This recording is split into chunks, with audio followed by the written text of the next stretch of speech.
সত্যি করে একটা কথা বলেন, ঝগড়া করে পর্যন্ত কোনো লাভ হয়েছে? মামলা করে কোনো সমাধান হয়েছে?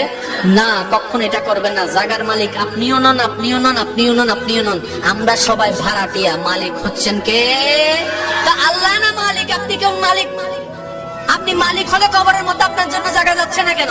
এমন অনেক মালিক আছে, জায়গার মালিক নিজের জায়গায় কবর পায় নাই। আমি একটা বাস্তব কথা বলি, এই জায়গার একটা মালিক আছে না নাই? আছে না? উনি মারা গেলে ওনাকে এখানে কবর দিবে? কেন দিবে না? উনি তো জায়গার মালিক। তখন ওনার ছেলেরা বলবে, হ্যাঁ ওনাকে এখানে কবর দিব। ওনাকে একটা কবর দিলে এখানে আশেপাশে তো ঘর আমরা থাকতে পারবো না, বিল্ডিং সবগুলো নষ্ট হয়ে যাবে, জায়গা নষ্ট হয়ে যাবে, ওইখানে দাও, ওইখানে দাও। তুমি বলে যে আমি কিনলাম, আমাকে এখানে দাও। ও বাবা, তুমি আমার জন্য কিনছো, যা তোমার জন্য কিনো নাই, যাও যাও যাও যাও যাও। এটার নাম দুনিয়া, এটার নাম দুনিয়া। মনে রাখবেন, আপনি যদি আল্লাহ এবং নবীর প্রেমে যদি নিজের জীবনকে সাজাতে পারেন, যেই কবরের মধ্যে আপনাকে সবাই একা রেখে আসবে, সেই কবরে যখন আপনি অন্ধকার কবরে একদম একা হয়ে যাবেন, ভয়ে যখন তরতর করে কাঁপবেন, ডানে বামে কাউকে পাবেন না, সেই দিন আমার আল্লাহর রহমত বলবে, বান্দারে চিন্তা করিস না।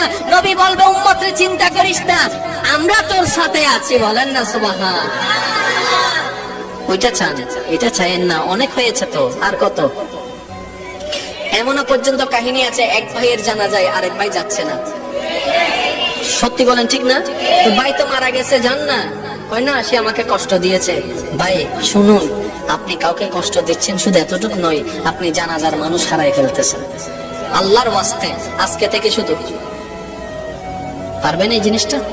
নবী বলছেন কি সেটা দেখেন, মান সাকাতা নাজাতা, যে চুপ রইল সে নাজাত পেল। বলেন না সুবহান। আর একটু জোরে বলেন না সুবহান আল্লাহ। যে অপরাধীকে মাফ করে দেয়, আল্লাহ তাকে মাফ করে দেয়। একটা হাদিস শরীফ মনে পড়ছে, বলবো? বলবো? পিছনের ভাইরা বলেন, বলবো? নবী রাহমাতুল লিল আলামিন হাদিসে ঘোষণা দিচ্ছেন, হাসরের ময়দান হয়ে যাবে, আল্লাহ পাক বিচার কাজ শুরু করবেন। ওখানে একটা বান্দা আল্লাহর বিচারে যাবে, যাবার সাথে সাথে আল্লাহ পাক কি করবেন? ওই মানুষটা যেখানে দাঁড়াবে তার চতুর্পাশে রহমতের একটা চাদর তুলে দিবেন।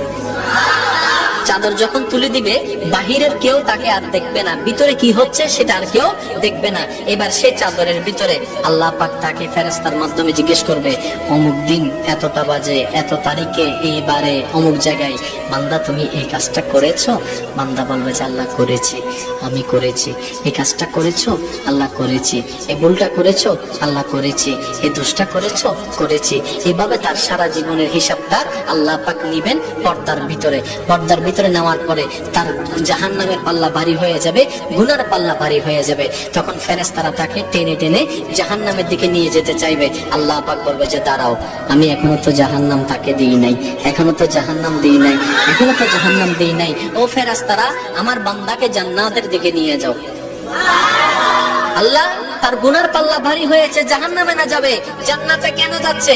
আরেকটি কথা, মওলা এই সবার বিচার করলা তুমি এরকম প্রকাশ্যে, তার বিচারটা কেন তুমি এরকম পর্দার আড়ালে করলা? সেই দিন রহমান উত্তর দিবে, আমার এই বান্দা কোন বান্দা জানো? যে দুনিয়াতে তার বন্ধুর অনেক গোপন খবর জানতো, ভাইয়ের অনেক গোপন খবর জানতো, বান্ধবীর অনেক গোপন খবর জানতো, বউয়ের অনেক গোপন খবর জানতো, মা বাবার অনেক গোপন খবর